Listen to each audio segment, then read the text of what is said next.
Blaf, bonjour, j'espère que vous allez bien, j'espère que vous êtes au top. La Martinique et la Guadeloupe. Si vous m'écoutez, si vous êtes martiniquais ou guadeloupéen, écoutez-moi, natif ou d'origine, hein, écoutez-moi. Et même si vous êtes du continent africain, Congo, Côte d'Ivoire, Sénégal, etc., etc., écoutez-moi, écoutez-moi sérieusement. Depuis des années, nous ignorons un problème qui nous explose au visage tous les jours. On ne s'en rend pas compte. Figurez-vous qu'une catégorie importante de nos semblables ne supporte pas leur négritude, ne supporte pas leur africanité. C'est malheureux ce que je vous dis, mais il va falloir qu'on y fasse, va falloir qu'on affronte. Va falloir qu'on affronte ce problème, mes amis. Ces personnes sont sur toute l'échelle sociale et nous causent beaucoup de problèmes. Je vous assure, il va falloir qu'on apprenne à regarder nos psychologies. Il va falloir qu'on apprenne à regarder pourquoi nous prenons telle ou telle décision. Je ne suis pas psychologue, mais on peut en parler. On peut en parler entre nous. Il n'y a pas besoin d'être un psychiatre émérite pour pouvoir parler de psychologie. Bien sûr, nos professionnels dans nos communautés, bien sûr, doivent être consultés. Moi, je vous invite à aller voir des psychologues, des psychiatres.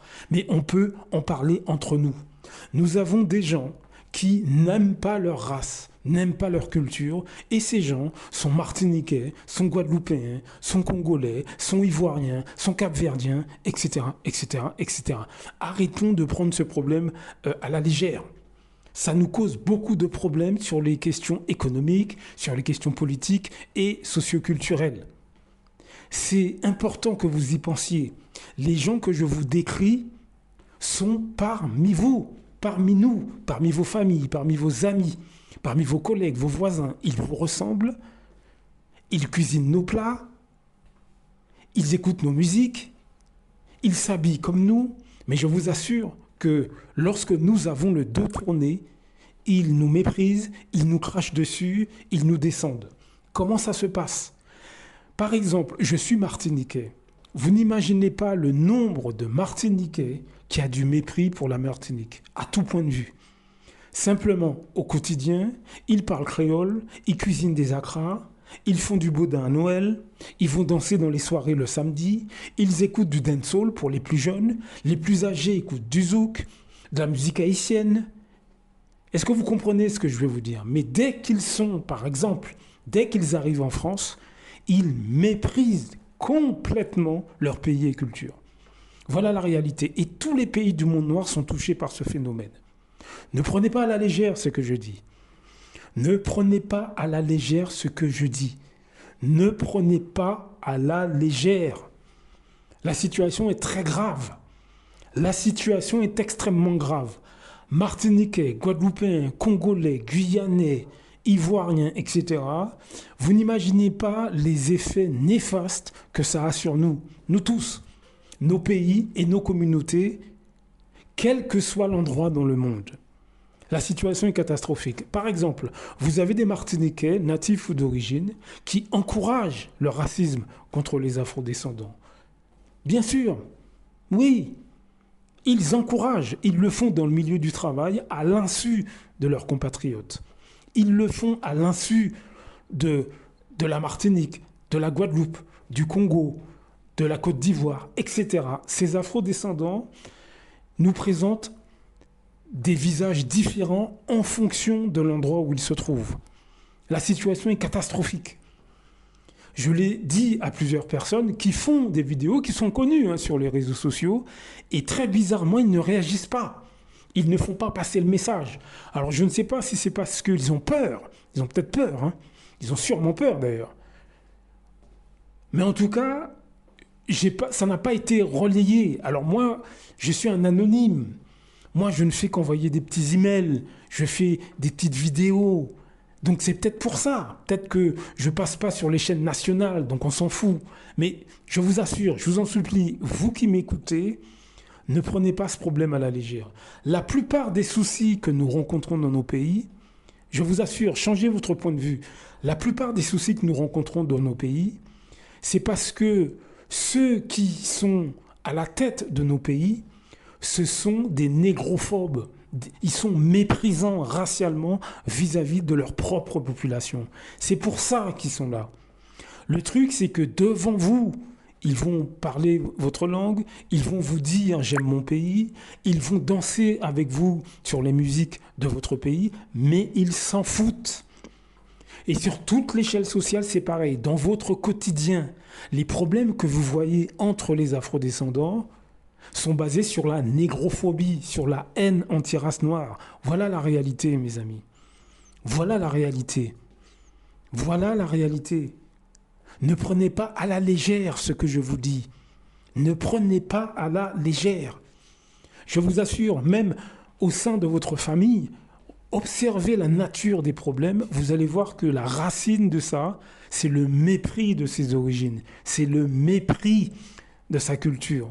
Et malheureusement, en France, c'est le pire du pire, c'est la communauté noire en France, le pire. Alors je ne dis pas que tout le monde est comme ça, c'est pas ce que je veux dire.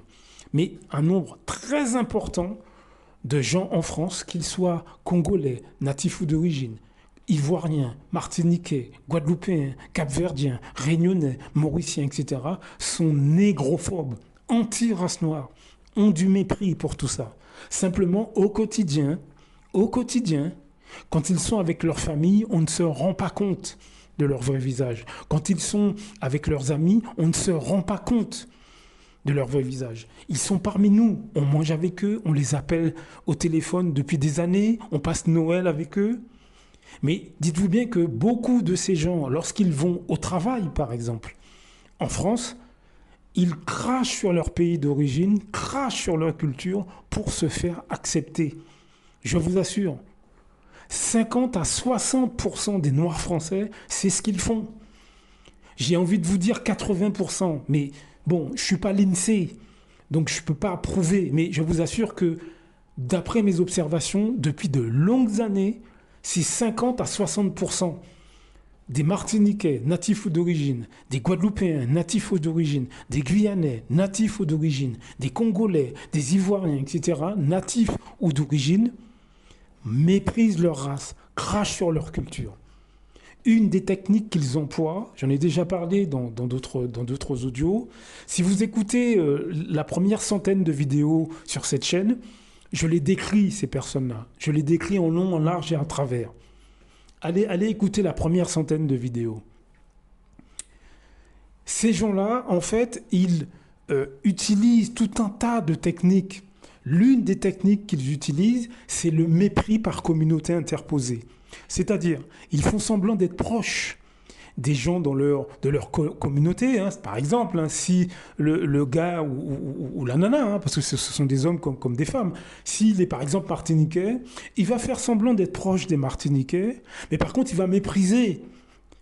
Par exemple, hein, il va mépriser les Guadeloupéens, hein, il va mépriser les Ivoiriens, il va mépriser les Congolais. Si le type il est congolais, il va faire semblant d'être proche des Congolais, mais en fait, il va mépriser l'Ivoirien, il va mépriser le Sénégalais, il va mépriser le Martiniquais, il va mépriser le Guadeloupéen. C'est comme ça qu'il passe inaperçu.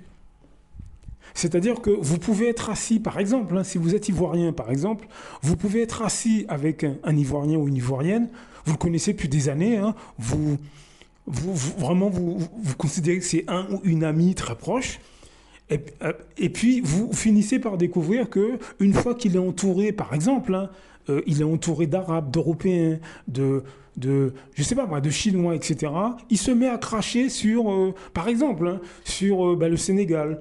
Il se met à cracher, par exemple, sur la Martinique, sur les Martiniquais. Il se met à cracher sur les Guadeloupéens. Mais racialement. C'est ce que font 50 à 60% des Noirs français que vous voyez là. Ils sont américains, afro-américains, quand ça les arrange pour les plus jeunes. Est-ce que vous voyez ce que je veux dire? Ils sont jamaïcains, mais quand ça les arrange. Voilà la réalité, mes amis. Voilà la réalité de ce qui se passe. Et ça, évidemment, personne ne veut en parler. En tout cas, pas grand monde ne veut en parler. Pourquoi? Parce que beaucoup de Martiniquais, de Guadeloupéens natifs d'origine, beaucoup d'Africains natifs d'origine profitent de cette division pour eux-mêmes. Oui, vous avez bien entendu. Qui profite?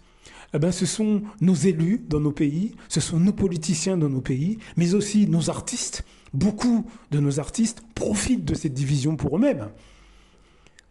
Qui ouvre sa bouche sur ces questions, ces noirs des médias français, par exemple? Qui? Ces sportifs? Qui se prononce sur des questions importantes? Observez-les. Observez-les, mes amis. Qui? Regardez, c'est parce qu'ils en profitent. Plus on est divisé, plus on se bouffe entre nous, plus il y a des problèmes, et plus nos élus dans nos pays en profitent, plus les présidents africains et toute leur clique en profitent, plus les sportifs noirs, antillais ou africains, ils profitent de ça, les artistes en profitent, les journalistes en profitent, puisque plus on est divisé, plus eux, ces artistes et ces footballeurs, eux, ils nous sont présentés comme les sauveurs de la communauté. Donc eux, ils s'en foutent. Est-ce que vous comprenez? Est-ce que vous comprenez? Puisque eux, ils profitent de nos divisions pour eux se positionner comme des stars, comme des gens qu'on doit regarder sur les réseaux sociaux. Est-ce que vous voyez ce que je veux dire?